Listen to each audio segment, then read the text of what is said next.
మీద ఉన్నటువంటి పెద్దలు మాజీ ఎంపీ సభ్యులు చింతా అనురాధ గారికి మరియు రీసెంట్గానే మన నియోజకవర్గానికి పరిశీలకులుగా వచ్చినటువంటి కర్రి పాపారాయుడు అన్న గారికి మరియు జెడ్పీటీసీ గారు శ్రీ గడ్డం సంపత్రావు గారికి మన రాష్ట్ర రైతు విభాగం అధ్యక్షులు శ్రీ జున్నూరు బాబీ గారికి మరియు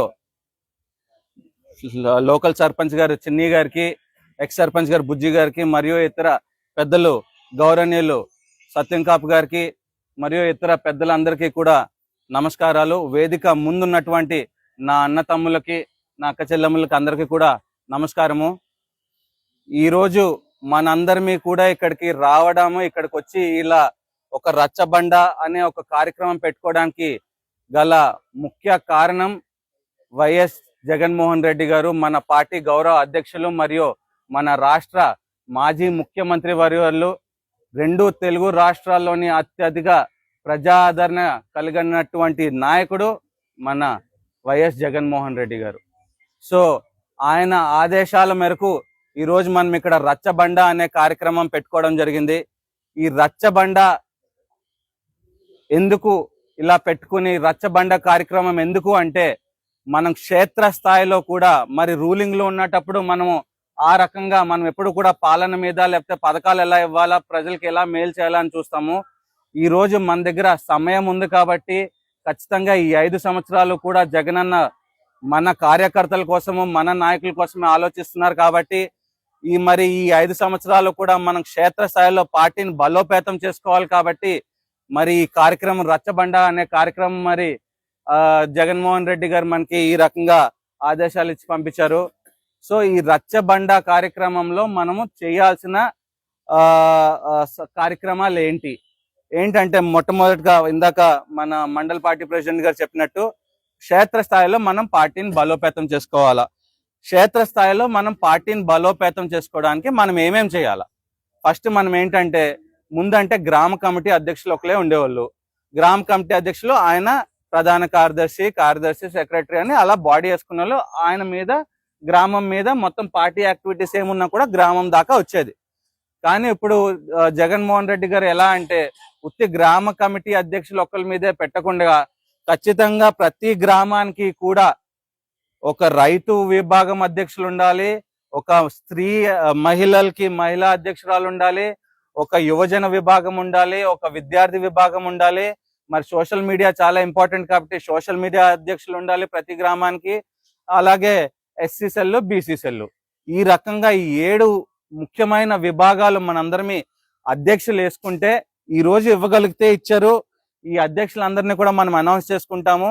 కానీ ఈ అధ్యక్షులను అనౌన్స్ చేసుకున్న తర్వాత ఆ అధ్యక్షులతో పాటు ఎలాగైతే గ్రామ కమిటీ అధ్యక్షుల తర్వాత ఆయన బాడీ మొత్తం వేసుకుంటారో ప్రధాన కార్యదర్శులని సెక్రటరీలని, అదే విధంగా ఈ అనుబంధ కమిటీల అధ్యక్షులు కూడా ఆ రకంగా బాడీ వేసుకుంటారు.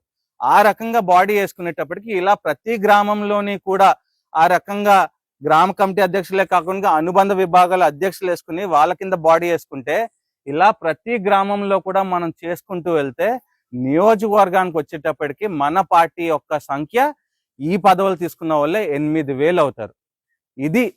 ఈ తరహాలో మనం ముందుకెళ్తే మనం క్షేత్రస్థాయిలో బలోపేతం అవుతాము అన్నది మన గౌరవ అధ్యక్షుల వారి యొక్క ఆలోచన. అర్థమవుతుంది కదండి. సో దీన్ని ఎక్కడా కూడా మీరు తక్కువ అనుకోకుండా ఇది ఒక బాధ్యతగా మనం తీసుకుని తద్వారా తదుపరి ఎన్ని కార్యక్రమాలు జరిగినా పార్టీ కార్యక్రమాలు కానివ్వండి, పార్టీ సందేశాలు కానివ్వండి, ఆ ద్వారా జిల్లా పార్టీ అధ్యక్షుల దగ్గర నుంచి మండల పార్టీ అధ్యక్షుల నుంచి మీ గ్రామ కమిటీ అధ్యక్షులు మరియు ఈ అనుబంధ విభాగాల అధ్యక్షులు దాని కింద నుంచి బాడీ తద్వారా ప్రజల్లోకి వెళ్ళాలి. అలా వెళ్తే చాలా బలోపేతం అవుతుంది అన్నది మనందరం కూడా గుర్తుపెట్టుకోవాల్సిన విషయం. అది మొట్టమొదట ఒక కార్యక్రమం యొక్క మొట్టమొదట ఉద్దేశం. రెండోది ఏంటంటే ఈరోజు రాష్ట్రంలో ఏం జరుగుతుందో మనందరికీ తెలుసు. 17 గవర్నమెంట్ మెడికల్ కాలేజెస్ ని ఎక్కడా లేనటువంటి విధంగా, ఏ రాష్ట్రంలోనే లేనటువంటి విధంగా మరి భారతదేశంలోనే మొట్టమొదటిసారిగా ఏ ముఖ్యమంత్రి చేయనటువంటి కార్యక్రమం ఏంటంటే ప్రతి పార్లమెంట్ నియోజకవర్గానికి ఒక మెడికల్ కాలేజ్ తీసుకురావాలన్నది జగన్మోహన్ రెడ్డి గారి ఆలోచన ఆ రోజుల్లో. ఆయన సెంట్రల్ గవర్నమెంట్ ని ప్రకారం ఎక్స్ప్లెయిన్ చేసి పర్మిషన్లు తీసుకొచ్చి తద్వారా 15 మెడికల్ కాలేజీలలో మనం మొదలు పెట్టుకున్నాం. ఆల్రెడీ 5 మెడికల్ కాలేజీలు మరి తరగతులు కూడా స్టార్ట్ అయిపోయాయి. దానివల్ల మెడికల్ సీట్లు పెరిగాయి, దానివల్ల ఫ్రీగా వైద్యాలు స్టార్ట్ అయ్యాయి, అన్నీ జరిగాయి. నియంత్రించిన టైంలో మనం ముగించుకుని ఉంటే ఇంకో 5 మెడికల్ కాలేజీలు మరి ఈ రోజుకి మరి రన్నింగ్ లోకి వచ్చేది. కానీ దురదృష్టవశాత్తు మరి కూటమి ప్రభుత్వం వచ్చింది. కూటమి ప్రభుత్వం వచ్చాక ఎక్కడైనా గవర్నమెంట్ కాలేజీలు ప్రైవేటీకరణ చేస్తారండి? గవర్నమెంట్ కాలేజీలు కూడా ఇప్పుడు ఉదాహరణకి మన అమలాపురం ఉంది. అమలాపురంలో ఒక ప్రైవేట్ మెడికల్ కాలేజ్ ఉంది. ఇప్పుడు రెండోది కూడా ప్రైవేట్ మెడికల్ కాలేజ్ తెస్తే మేలా, ఒక గవర్నమెంట్ కాలేజ్ ఉంటే మేలా? మీరే చెప్పండి. మీరు చెప్పండి. గవర్నమెంట్ కాలేజ్ ఉంటే మేలు. ఏ రకంగా మేలు? మనకి ప్రైవేట్ కాలేజీల్లో లేదా ప్రైవేట్ హాస్పిటల్లో ఒకవేళ అత్యధిక ధరలు పెట్టారనుకోండి, గవర్నమెంట్ మెడికల్ కాలేజ్లో 100 రూపాయలకే చేస్తున్నారు, మీరేంటి 200 చెప్తున్నారు అని మనకి ఒక భరోసా ఉంటది కదా.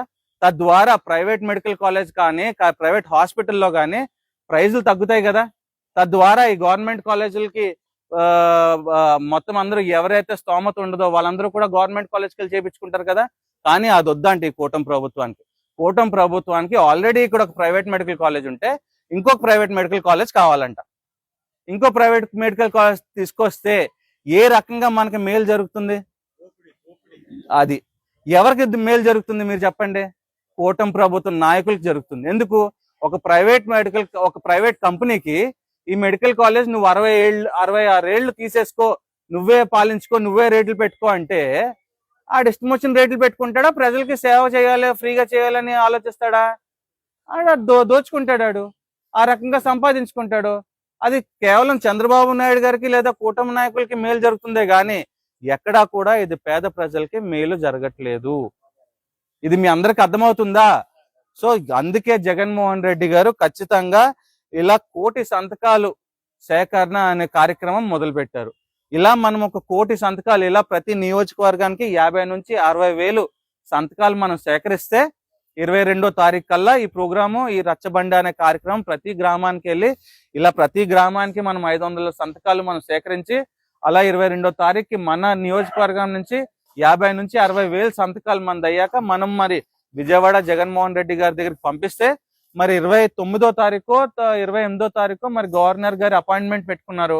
అలా గవర్నర్ గారిని కలిసి ఇదిగో అండి మన ఆంధ్ర రాష్ట్రంలో ఈ రకంగా దోపిడీ చేస్తున్నారు, అన్యాయం చేస్తున్నారు, ఈ ప్రైవేట్ మెడికల్ మాఫియా చేయడానికి కూటమి ప్రభుత్వం పుంజుకుంది. సో దానికి వ్యతిరేకంగా 1,00,00,000 సంతకాలు 1,00,00,000 మంది మాకు సంతకం చేసి మాకు ఇలా ఇచ్చారు అని చెప్పి గవర్నర్ గారి ముందు పెట్టి తద్వారా ఆ ప్రైవేటీకరణ ఆపాలన్నది మన గౌరవ అధ్యక్షుల గారి ఆలోచన. అర్థమవుతుందా?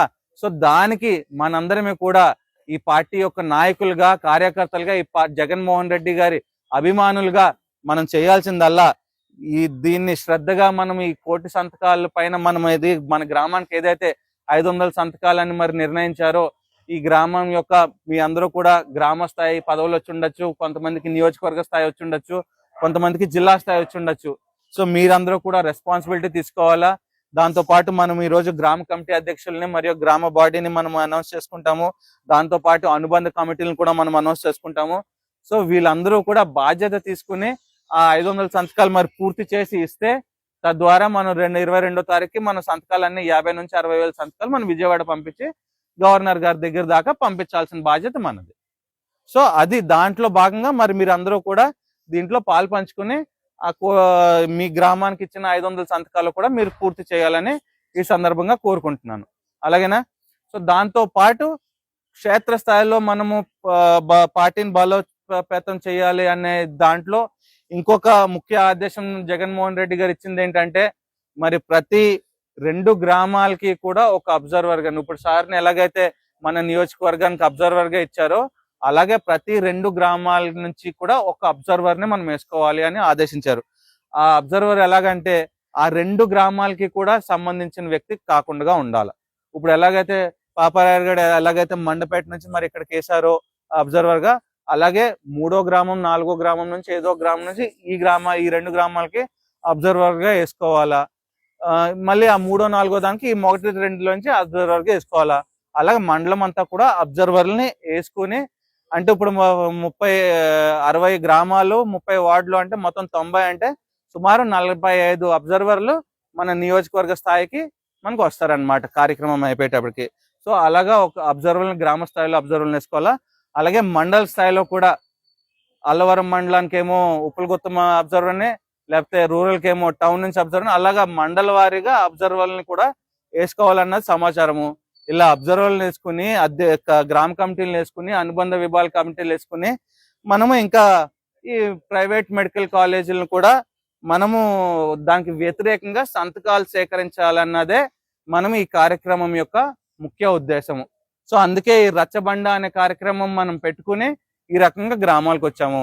అంతేకాకుండా మీలో ఒకవేళ ఇవే కాకుండా మీ గ్రామ స్థాయిలో ఇంకా ఏదైనా సమస్య ఉంది, ఇంకా ఎవరైనా మన ఏదో తెలుసో తెలియకో మన పార్టీ వల్ల ఏదైనా ఇబ్బంది పడ్డారు, లేకపోతే ఇంకేదైనా ఉంటే ఇప్పుడు ఇప్పుడు నేను ఉన్నాను కాబట్టి మా దృష్టికి కానీ, మండల్ పార్టీ ప్రెసిడెంట్ గారి దృష్టికి కానీ మా దృష్టికి తీసుకొస్తే, తద్వారా ఏదైనా చిన్నపోటి తప్పులు ఎక్కడైనా జరిగినా, ఏమైనా అన్యాయం జరిగినా, లేకపోతే ఎక్కడైనా వాళ్ళకి నెగ్లెక్ట్ చేసామన్న ఫీలింగ్ వచ్చినా కూడా అవన్నీ కూడా ఇదే సమయం రెక్టిఫై చేసుకోవడం కోసమే మనందరిలో ఒక కుటుంబ భావంతో మనం ఇక్కడికి వచ్చి సమావేశంలో పాలు పంచుకోవడం జరిగింది. సో అలాంటిది ఏమైనా ఉన్నా కూడా దయచేసి ఇప్పుడు చెప్పండి, ఎలాంటిది ఏమైనా ఉంటే మనం పరిష్కరించుకుందాం, సరేనా? సో ఈ కార్యక్రమానికి మీ అందరూ వచ్చిన వాళ్ళందరికీ కూడా పేరు పేరున ధన్యవాదాలు తెలుపుకుంటూ, మీ అందరూ కూడా ఇలాగా ఈ 1,000,000 సంతకాల సేకరణలో భాగంగా మీ గ్రామానికి ఇచ్చినటువంటి ఈ 500 సంతకాలు కూడా నిజాయితీగా, ఎక్కడా కూడా మీరే సంతకాలు పెట్టేసో మీరే ఇంట్లో కూర్చొని పెట్టకుండా చేయకుండా ఈ రకంగా ప్రైవేటీకరణ చేస్తున్నారమ్మా, మీరు వ్యతిరేకమన్నా, మీకు ఇష్టమేనా అంటే కాదు అనే అంటారు అందరూ. కాదు కదమ్మా, ఖచ్చితంగా మరి మీరు ఇక్కడ సంతకం పెట్టండి, లేకపోతే వేలుముద్ర వేయండి అని నిజాయితీగా వేయించుకుని మరి ఇవన్నీ తిరిగి మాకు ఇవ్వాలని ఈ సందర్భంగా మీ అందరికీ తెలియజేసుకుంటున్నాను. ఓకే, నాకు ఈ అవకాశం ఇచ్చిన పెద్దలందరికీ కూడా ధన్యవాదాలు చెప్పుకుంటూ ముగిస్తున్నాను. Thank you. ఇప్పుడు నెక్స్ట్ మన మాజీ పార్లమెంట్ సభ్యులు